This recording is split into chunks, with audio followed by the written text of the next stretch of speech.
இப்ப ஆர்கானிக் உணவுப் பொருட்கள் அப்படின்னு எடுத்தோம்னாக்கா, அ அது வந்து சாதாரண நார்மல் ஆர்கானிக் இல்லாத உணவுப் பொருட்கள்லேருந்து எப்படி வேறுபடுது?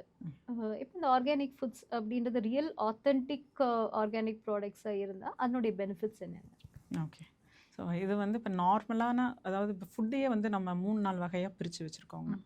ரியல் ஃபுட், ஆமா. ஆ ஆர்டிஃபிஷியல், ஆமா. சிந்தெடிக். சிந்தெடிக் ஃபுட், ஆமா, அப்புறம் பார்த்தீங்கன்னா ப்ராசஸ்டு, ஆமா. Ultra processed. Ultra processed so இது மாரி நெறைய வெரைட்டீஸ் வந்துருச்சு வெரைட்டீஸ் வந்துருச்சு. ஃபுட்ல. ஆமா. ஸோ ரியல் ஃபுட் அப்படின்னீங்கன்னா, there's no preservatives. S.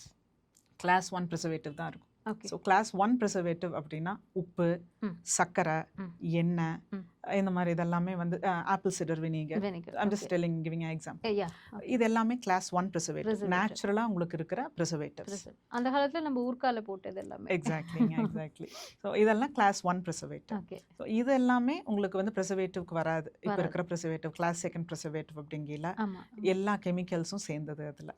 Ma'am அத இப்ப இந்த பருப்புல கேட்ட மாதிரி எனக்கு இன்னொரு இது புரியல என்னன்னா, ஊர்க்கா அப்படின்றது பாரம்பரியமா நம்ம வீட்ல போட்டுட்டு இருந்த ஒரு விஷயம். பிக்கிள் ஆமாங்க. அப்படின்றது. ஆமா. அதுல வந்து உங்களுக்கு உப்பு, அந்த எண்ணெய், அந்த மிளகாத்தூள் அதெல்லாமே வந்து உங்களுக்கு நார்மல் ப்ரிசர்வேட்டிவ் மாதிரியே ஆயிடுது. கண்டிப்பா.